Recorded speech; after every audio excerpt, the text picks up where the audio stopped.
secret to building a strong company as a CEO has nothing to do with managing revenue. It has everything to do with building culture. Today, we're joined by a true titan of business transformation and private equity leadership. Adam Coffey's journey begins with $150 in his pocket and a duffel bag on his back, enlisting in the U.S. Army at age 17. What followed is nothing short of extraordinary. A 21-year tenure as CEO where he orchestrated 58 company acquisitions and delivered $2.4 billion in successful exits across 3 national service companies. A graduate of GE's prestigious John F. Welch Leadership Academy, Adam's expertise spans from engineering to executive leadership, earning him recognition as one of the most influential leaders in business. He's channeled his decades of experience into 4 #1 Amazon bestsellers, including The Private Equity Playbook, The Exit Strategy Playbook, Empire Builder, and his latest work, which continues to dominate the business leadership category. Today, as founder of the Chairman Group, Adam advises private equity firms, their portfolio companies, and ambitious founders, while serving as a distinguished lecturer at institutions like UCLA Anderson School of Management, Georgetown, and Pepperdine. His mission? To help others discover and leverage their unique strengths to drive transformative growth. From military service to engineering, from GE executive to private equity CEO, Adam's journey exemplifies what's possible when disciplined leadership meets strategic vision. In our conversation today, we'll explore the principles and practices that have guided his remarkable career. Please welcome a man who's built empires, shaped industries, and is now dedicated to helping others achieve their own extraordinary success, Adam Coffey. Hey, Adam. How are you? I'm well, thanks. Good to see you. Yes, you as well. Sorry, I was waiting for all my cameras to turn back on. My previous call was on Teams, and I think the programmers hate each other. So it's like you switch from one platform to another, and everything that was working is all of a sudden not working. Yes, sir. Oh, man, it's good to see you in the flesh, at least in 2D. Yes, there you go. There you go. Well, pretty soon we'll all have our VR goggles on and we'll be like sitting next to each other in a virtual podcast. Yeah. Congratulations on the successful launch of your 4th book. I am, I think, just shy of 2 hours left on Audible. Been loving it, Adam. It is such an inspiration. I'm glad. Thank you. Thank you. Happy to hear that. Good. You know, it was interesting when it launched because the publisher puts everything at 99 cents for launch week, right, on the Kindle version. And so I was 1, 2, 3, and 4.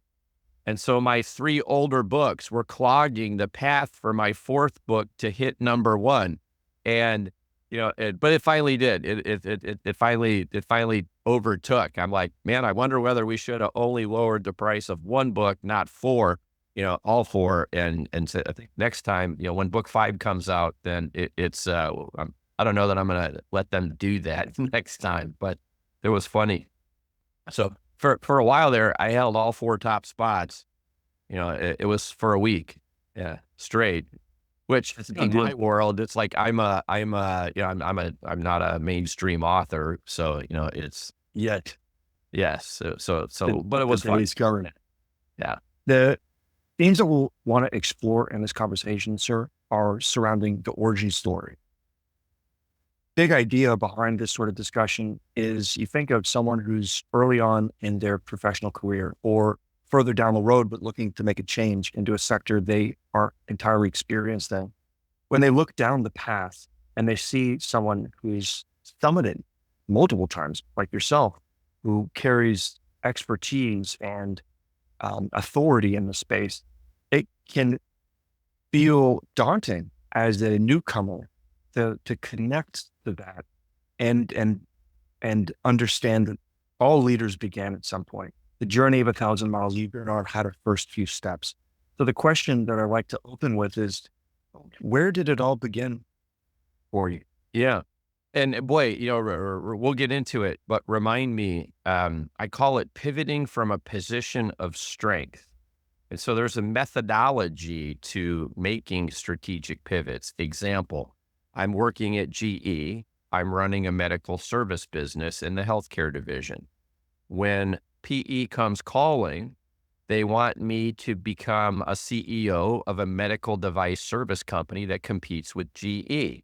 So they know I can run a medical service company because I already am. What they don't know is, can he be a CEO? General manager, Fortune 500 is different than being a CEO. And so positioning from a position of strength is one hurdle at a time, never two. So I know medical, I'm going to run medical. No issue. Can he be a CEO first time? That's the one hurdle.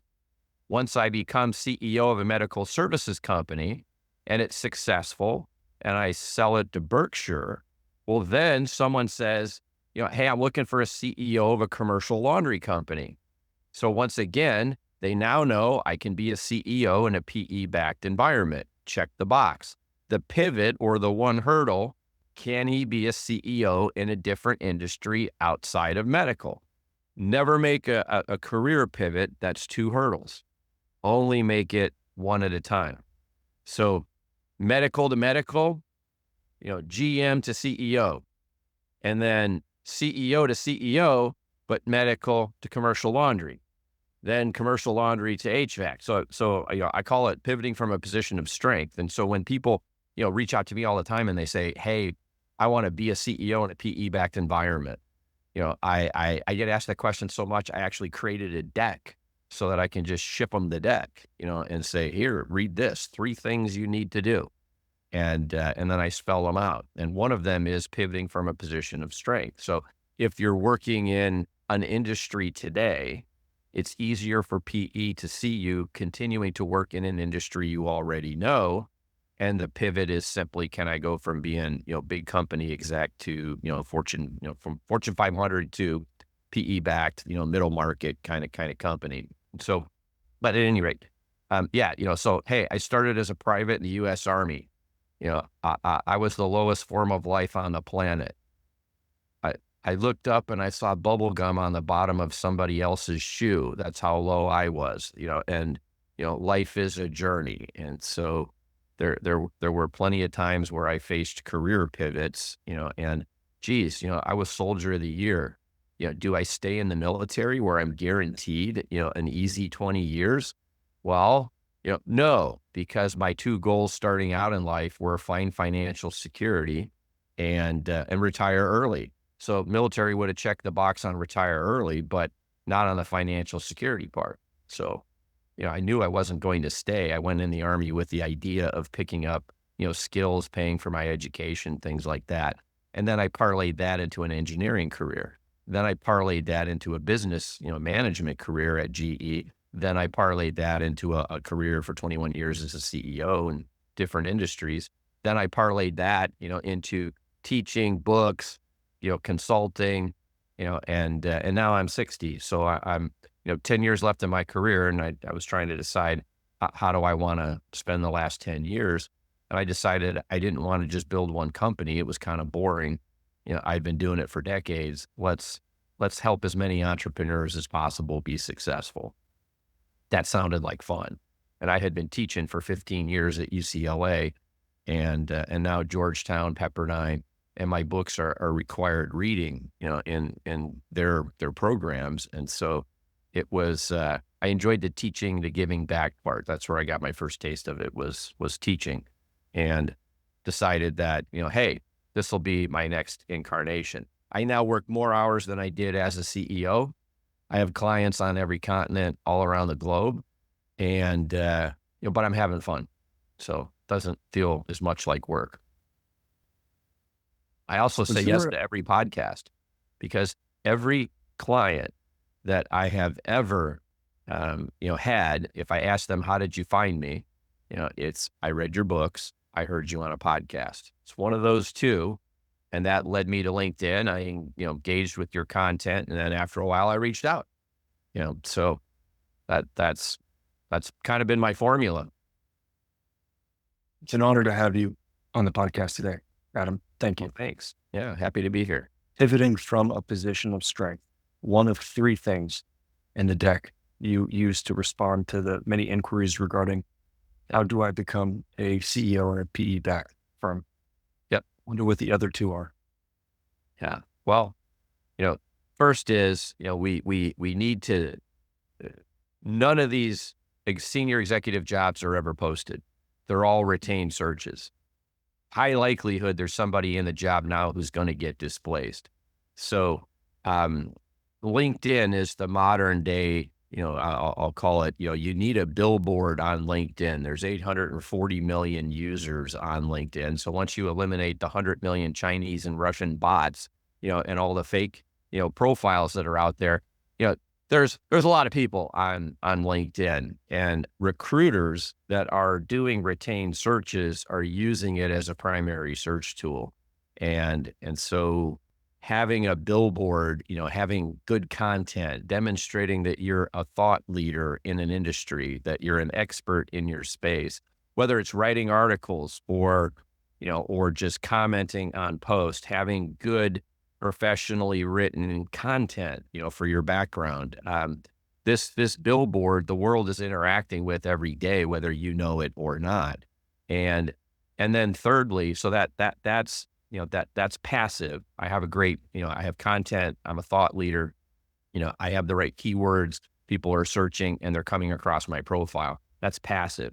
Active is then reaching out to the recruiters who are performing retained searches. They all have portals, and uploading your resume, straight into their databases. So when they go looking for a new CEO, the first thing they do is hit their database.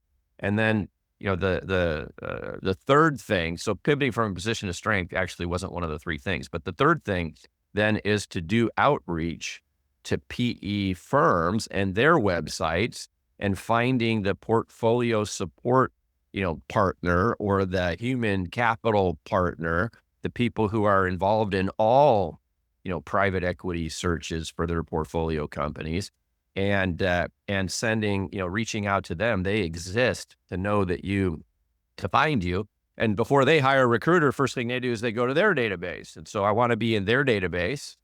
So Audex would be a great example.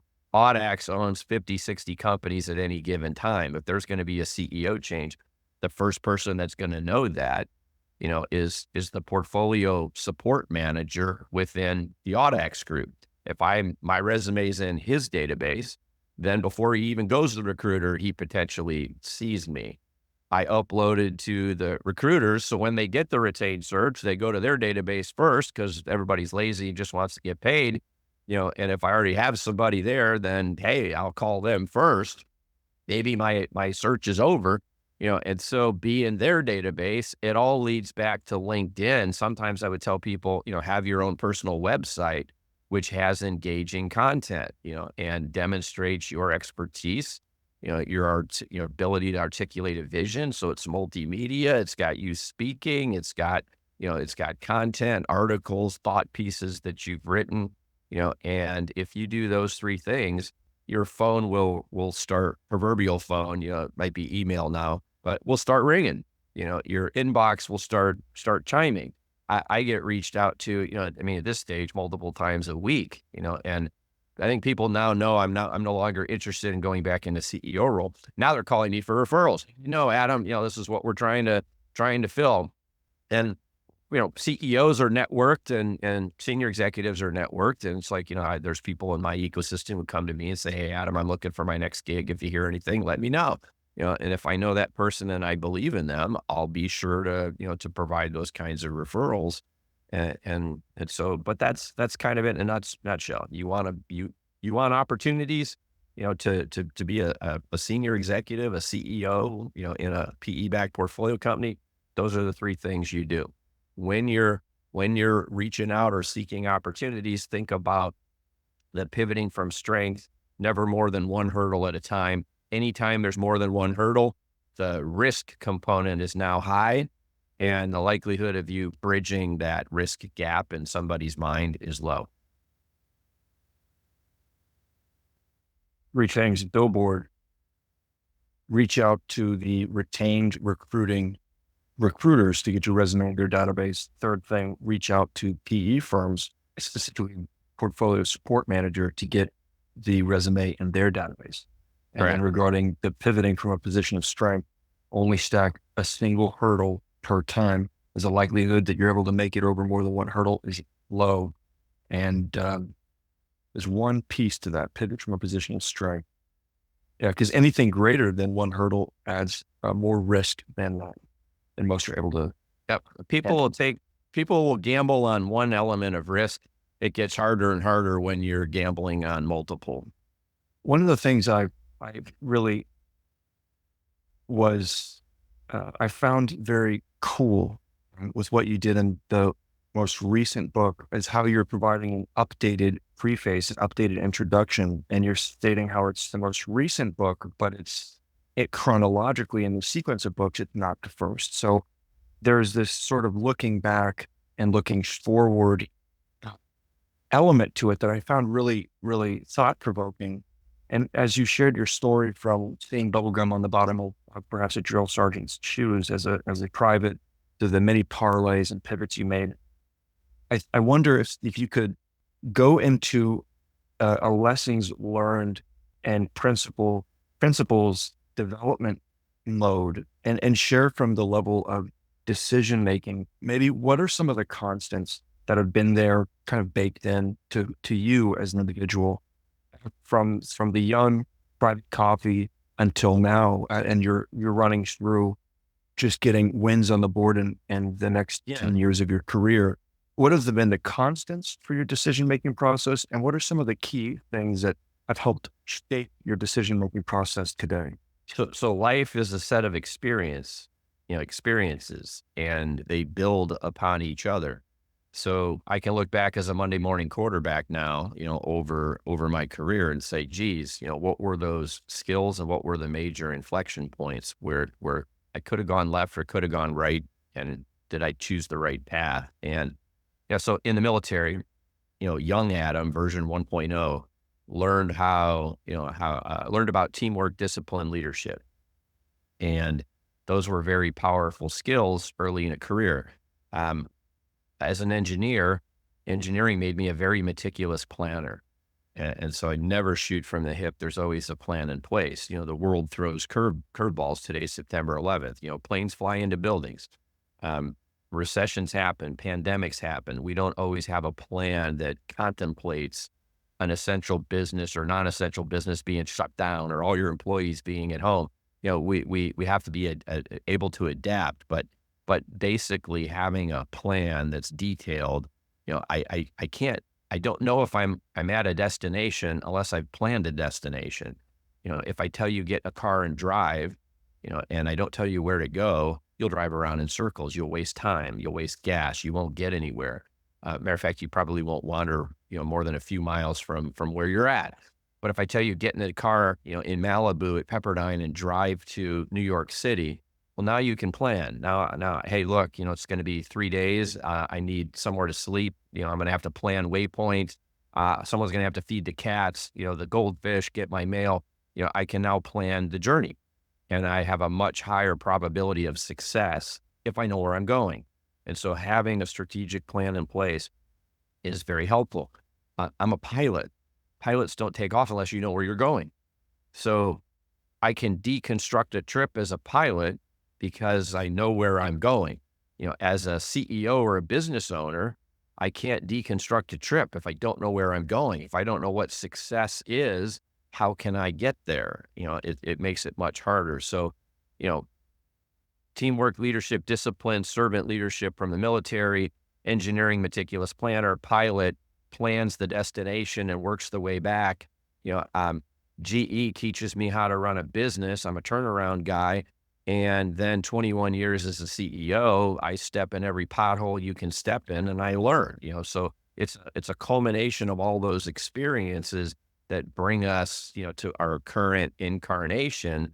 And, I once sat down and thought about all the different career pivots that I made. Do I stay a soldier? Do I get out? Well, not making a lot of money, Sergeant Coffey, and, wealth was on my radar screen, not necessarily just for the sake of being wealthy, but I just knew that money would give me options. And, I grew up in kind of an affluent family, but my dad was a Depression era minded guy. He's like, you turned 16, you want a car? What are you going to do? I went and got a job. You're going to go to college. How are you going to get there? How are you going to pay for it? I went in the Navy, Notre Dame ROTC. What are you going to do? I'm going in the Army, Dad. Screw you in the Navy, go Army, and I'm going to go in the Army, And so, it's like never was given anything, had to work for everything. And so, it's like, I kind of, decided, stay in the Army, get out. No, I came here to get an education. I came here to learn skills. I got that. Check the box. I'm done. Time to go. Now head over into an engineering career, making a lot of money, as a young man, but hitting a glass ceiling. I'm making 100,000 plus, in the early 1980s, as a young engineer, but I'm kind of tapped out. It's like, I'm kind of at the engineering ceiling early. And so going into business, should I stay an engineer or pivot? GE's offer me a chance to go to the leadership academy. Well, I'm at a ceiling. If I pivot to business, my runway is now higher. Make the pivot, step on a different ladder, keep on climbing. Now I'm fighting against Harvard MBAs, and people who were born with silver spoons in their mouth. So how am I going to compete with them as I'm climbing the corporate ladder? It's easy. I'm going to work harder. I'm not going to fail. I know how to get up early in the morning, and the military taught me how to face obstacles and never give up. And so I'm going to outwork the guy with the silver spoon in his mouth, and I'm going to climb the corporate ladder. And, and so all of these lessons, kind of help us. And, do I stay at GE? Do I leave GE? Go to my mentorship team and, hey, Adam, once a president, always a president. Best advice I ever got. GE will never see you as a president of a division because of the way you came up through the ranks. So leave GE, go be a president, and then the whole world will never see you as anything but a president ever again. And that was the truth. And when Jack retired and all the GE leaders who were vying for his position didn't get it, they left and they all went to run other companies. And then my phone starts ringing. Hey, Adam, I'm building a service business. Why don't you come be president of my division? And so, it's like, it was a true statement. And so, but once I got a taste of a PE-backed middle market company and, an ability to generate wealth at a larger scale than, call it the typical corporate path was going to take. And, I kind of like the entrepreneurial cowboy, being able to build a business and learning about M&A and, doing buy and builds and all that stuff. And so it's like, again, it's like every time I faced a pivot, it was easy to make a decision because I kind of knew where I was going. I had a defined path, my goals and objectives kind of for life. And so it's but if you go back, I care a lot about people. I care about culture. Why? Because I used to be the private E1. I used to be the guy in the truck. I used to be at the bottom of the ladder, and I literally held every job you can hold on an org chart, from the entry level, young dude, service tech in a truck, all the way up to CEO. And I remembered that all the way, climbing that ladder, these are good people. And it takes a lot of them to build an empire. And so I learned that culture is probably the most important component to success as a CEO, especially in a service environment. It's like, I got to take care of people. My product's intangible. Barack Obama sold us a box of hope. What the hell is hope? I can't put it on a shelf. It's not tangible. Well, service is intangible as well. So if you can't store a box of service and put it on a shelf, my product must be people. If I want people, I need to have a great culture to get an engaged workforce so they'll take care of customers, so that customers will give me more work, so that revenue will rain from the skies. Secret to building a strong company as a CEO has nothing to do with managing revenue. It has everything to do with building culture, from the ground up. And so, all of these things you learn along the way in life's journey, are additive. And as long as we're paying attention, you learn these lessons, and you wake up someday, you're an old guy who all of a sudden people think is wise. So you write books. Thanks for sharing that. I think unpacking culture further would be very meaningful. However, prior to diving into that, I think it would be really interesting to hear your perspective on, I believe it was Admiral McCarthy. I didn't Google it, but it was World War II. I'm Marine infantry, so then Yeah. a little bit of the interaction on the blue side. as an Afghan guy, we were wearing a desert Yeah. denims for the majority of the time. That being said, I believe it's in Navy Admiral from World War II. He says, plans are ultimately useless. Planning is invaluable.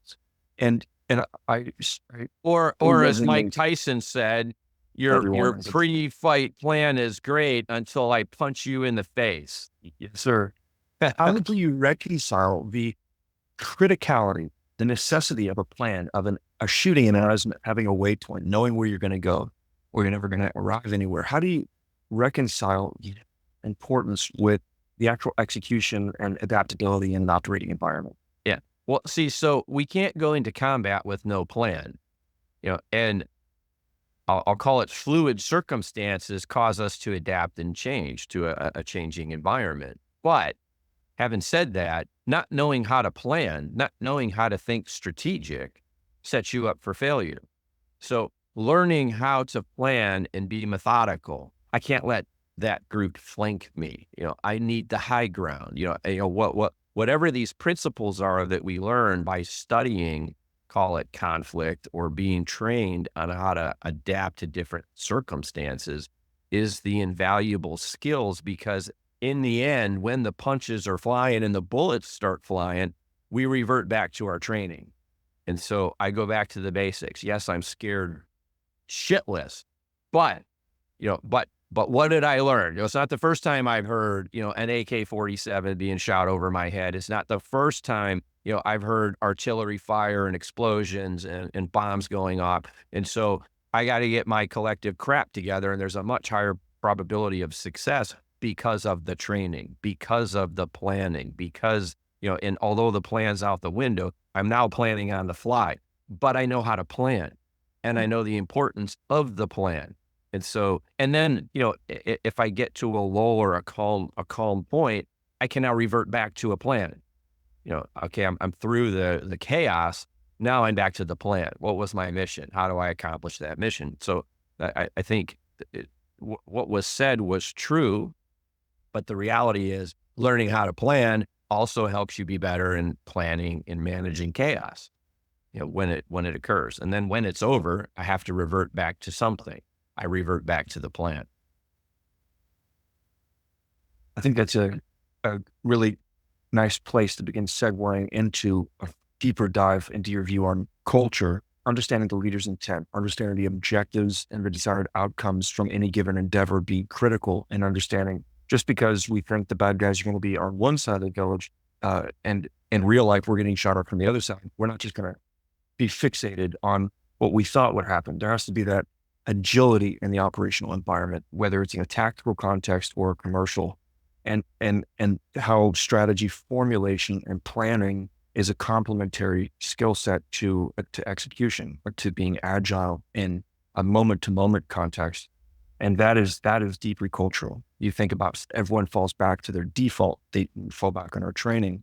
That's a cultural element, how we rehearse and we train in a military context, but also in a commercial environment. There's a parallel. I wonder if you could segue us into operationalizing strategic plans, and how is your culture that enables that in the real world?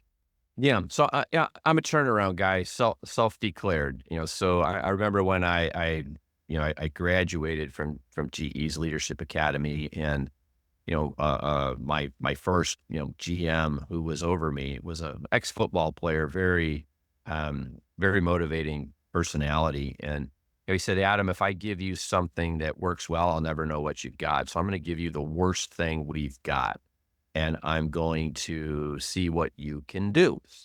And so I got typecast early as turnaround guy. And I'm at GE during the Jack Welch era. Tech doesn't exist. GE's number one on the Fortune 500 list. I'm an up and coming, top 5% manager. And, and I'm facing these challenges and having to plan my way and work my way through it. And, it was Jack, when the world's on fire and everything's wrong, I can't fix world hunger, all at once. There's a methodical process to it. So when there's 1,000 things wrong, rather than trying to do 1,000 things right, it's better to fix 4, 5, 6 things at a time and make incremental progress. Kind of what we talk about today in the Six Sigma or Lean Sigma world is just continuous improvement. How do we continuously analyze and improve, everything that we're doing? And so for me, strategic planning, again, I'm piloting, I'm trying to get to an outcome. If I'm running a company for private equity, it's pretty easy. If I'm running it for Jack, it's pretty easy. I got to grow earnings at 30+% a year. Why 30%? It's the magic number, and if I'm growing at 10%, it takes 7.2 years to double a company in size or double earnings, in size. I'm 60. Hey, if I want to go from 1 million to 2 and from 2 to 4 and 4 to 8, I'm going to be 81 years old with a drool bucket and a walker. That's like, I don't have that kind of time. And in the PE world, private equity, where the average hold period is 5 years, I got to move a lot faster than that. If I'm growing at 30% a year, my earnings, then I'm going to double in size in 2.8 years. I'm going to triple in size in 4.2 years, and I'm going to quadruple in size in just over 5, which is the typical PE hold period. And if I can quadruple the size of my earnings in a 5-year period, I'm going to hit a home run on every exit. And so I had that programmed into me early at GE. I carried it with me in every company I built, and I was able to achieve that kind of sustained growth every time. And that's the difference between a good outcome and a bad outcome. And so I also learned then, I'm looking for 5 or 6 initiatives, 5 or 6 areas that I can improve on. And it's really simple. If I'm thinking about organic growth, so let's start with what are the components of growing earnings? I focus on earnings because revenue is not the end all be all cure all. Just getting bigger doesn't help me. I have to be better. And so to grow earnings, on the top line side, I've got price, I've got volume, I've got strategic pivot, tiering products and services. So I've got some levers of attack to drive up, I'll call it my revenue side. But then I have to be cognizant that in addition to driving top line, I also need to get more efficient internally. And so on the margin side, I've got other levers, and as I'm getting bigger and I'm growing revenue, I should also have my cost structure should be increasing and inflating, but at a slower pace than my revenue. The difference between the two is what's called operating leverage. And so think of it this way. If I'm a small company and I have trucks out on the road doing something, if I buy 1 or 2 trucks a year, I don't get much discount. When I have 3,000 employees and 1,900 trucks on the road and I'm buying a couple hundred a year, I get a lot better pricing. So as I'm getting bigger, I'm getting more efficient. So with margin, I'm constantly looking at and evaluating the difference between high value work and low value work. I don't care what your title is. Any employee in a company can split their work into 2 categories. I've got high value work, I've got low value work. If I'm a technician, high value work is being in front of broken equipment and fixing it. That's my skill. That's what I'm paid a high wage to do. But driving to a service call, filling out paperwork, ordering parts, restocking my truck, and doing a bunch of this other crap that supports what I do with the high value work, that's the low value work. How can I invest in technology to automate the low value work for any job? How can I invest in technology to eliminate, some of that work? Can I outsource it? Can I take it to a third world country and get it done? And this is not things that people want to do. It's things that we have to do. How can I eliminate all the low value work so that all my worker bees, regardless of level in the company, are all focused on high value work? And for me, that's investment in technology. That's process improvement. That's things like leveraging my purchasing power as I'm getting bigger. So all these ways I can improve the bottom line usually starts with asking a basic question: why do I do the crazy stuff I do? And me as an outsider, I come into a company. First thing I do, on those parts of my plan. So I've got these few levers for driving, call it top line. I've got a few levers to drive improving the bottom line. And then I'm going to use M&A, mergers and acquisitions, to accomplish some of this. So hardest thing for us to do is get a customer. Once I have a customer, what else can I sell them? Those are strategic pivots. If I'm offering a customer a product or a service, am I only offering one product? We need to tier products. What about good, better, best?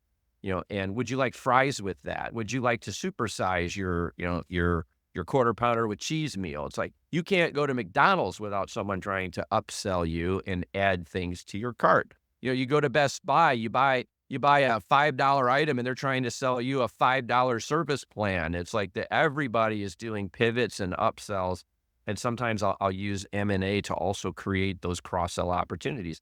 But I'll look at these basic levers that I've got, and then, I'll think about my organization, and I think about who in my company, so imagine that for every one of these initiatives, and there's only 5 or 6, I'm going to create 5 or 6 different tables, conference room tables. Who in my organization is going to sit at the table to make price happen? Who's going to sit at it to make volume happen? Who's going to work on improving process, on investing in technology, and determining, how we make people more efficient, more effective, how we focus more on high value work versus low value work? What are the potential strategic pivots I can make in my company? Is M&A going to be a piece of that strategy? In M&A, I basically have 3 strategies. I'm extending my geographic reach. I'm a regional company. I want to be multi-regional. I want to be national. I want to be international. I am adding new capabilities. I have a customer. Why just sell them one thing if I can sell them 3 or 4 different things? It's the relationship that's the magic. And so what are those potential strategic pivots? Or I want to build density. I'm a service company. Driving is evil. So if I have more locations that need me, I'm going to be driving less, working more, high value work, fixing stuff, automate all the stuff in the middle and the lower end work. And now I really get productivity going. And so I put in place these levers.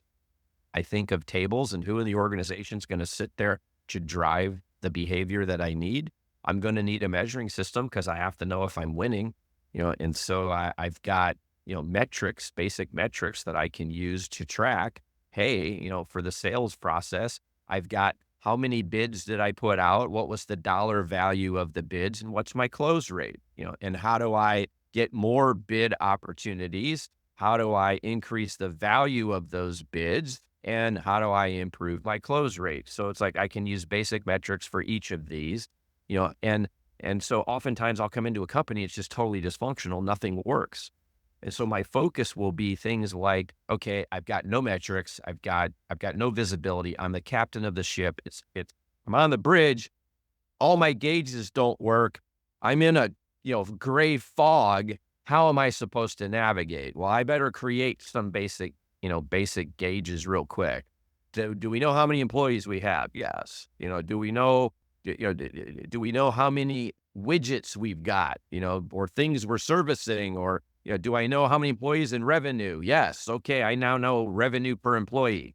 I now have a metric. I can now work on things, and I can keep a gauge on, am I helping? Am I hurting?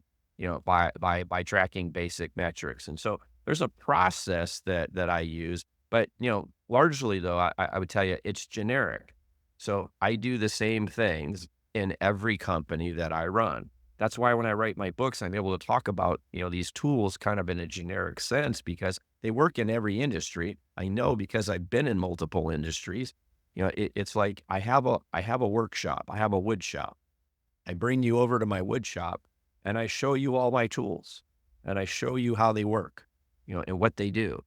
And then we apply them to your company, and different tools are used for different activities, but that helps us then build the strategic plan, and now I can plot my destination. I can reverse engineer the journey. I've got my initiatives, which bridge me from where I am to where I want to be in the future. I have people that are now assigned to making that happen. I have measuring systems that allow me to track progress. And now, turnaround and managing growth becomes so systemic that, it's easy to find the success. and hey, it's not working. Need to adjust the plan. Hey, planes flew into buildings. I need to adjust the plan. The world just shut down with a pandemic. What are we going to do differently? And so now I can make all those, as we were talking about, those are the combat adjustments when things don't work the way they were supposed to.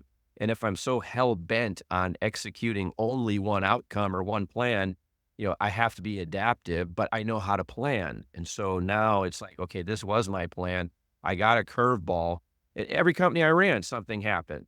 Planes flew into buildings, in one. The Great Recession in another. A pandemic, in a third. It's like the world is always going to give us curveballs.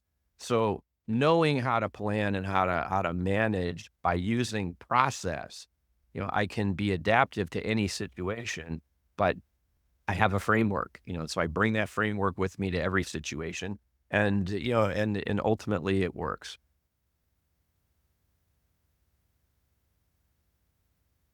Where are you currently drawing inspiration from despite the current macroeconomic volatility and rapid onslaught of incredibly powerful emerging technologies and shifting consumer behavior and demands and new trends?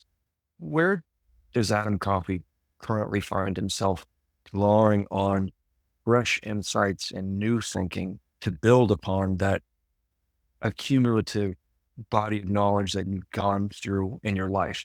And what's in your reading list, in other words? Yeah, people ask me this a lot. It's like, what books do you read? And of course, I would recommend you all read my own. But aside from that, I would say that I draw strength from classics. If you're an entrepreneur, you're building a business, you need to understand what success looks like because it's not necessarily what you think. And so I could talk about a book from the 1980s, and I think it goes back that far. It would be like The Millionaire Next Door, The Millionaire Mind. Um, I call it bending the growth curve. Jim Collins calls it the flywheel effect. I find there's some timeless classics around leadership and strategy. And it's interesting, if I go back to the military, analogy, since we're both vets, why does the U.S. military have a war college?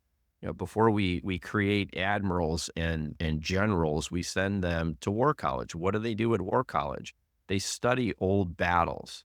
They study the classics, and and then they role play, and they apply, some principles to potential future world conflicts, and let's play these out. And so, it's like what I find is that business, although it changes and technology is coming at us really, really fast, much faster pace. I'm 60. I'm not dead yet, but I'm 60. And in my career, if I go back to my early days, there were no computers on our desktops. Cell phones did not exist. There was no voicemail.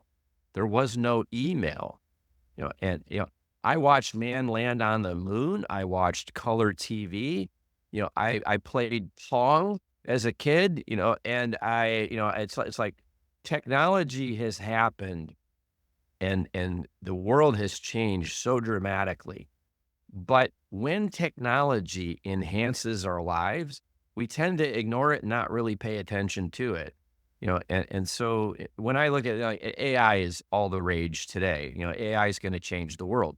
I think it probably will, but it will augment. I don't think it replaces human activity. It's like, yeah. I think ultimately disruptive technology it comes in waves, it comes and goes, and whether it has a lasting impact on us or not, the future will always, tell us. But when we're living in the middle of it, I try to stay up on technology. I try to be inquisitive. I never want to stop growing, never want to stop learning. And so, if I look on my wall and I look at framed, sheepskins and, courses and things that I've done, it would shock you at what age I did certain things. I knew even after 20 plus years of sitting on boards, as a CEO, I knew boards would be a part of my consulting future, so I went to a governance course and I learned and got certified as a director for public and private companies because I wanted to learn more about it. It's like the more we're inquisitive, the more we're open to learning, then the more current we stay. And it's when we shut off growth and we shut off learning that we then stagnate, and I remember my dad, before he passed away, um, he was the guy who said, in his 60s before he retired, I've never had a computer on my desk and I will finish my career without ever having a computer on my desk. And I'm fine with that. And then, 5 years after he's retired, he's on the internet ordering cars, that he's never seen before, using online, shopping tools and what have you. And I'm like, when we embrace technology and the technology enhances our lives, we tend to, we tend to make friends with it very quickly. And when it doesn't help us, we kind of ignore it, but we don't know unless we're open to the change. So I would tell you that I like classics. I still read new stuff, but I focus a lot lately on fiction. So I go for walks every day. I'm a books on tape guy, and I've equated now books on tape with walking. And so if I want to know what's going on in my book, I got to be outside walking. And so it's like I am chewing through books at an alarming rate, and so I'll squeeze in a business book here or there and try to keep up. But I think it's just basically be inquisitive. So for me, it's classics.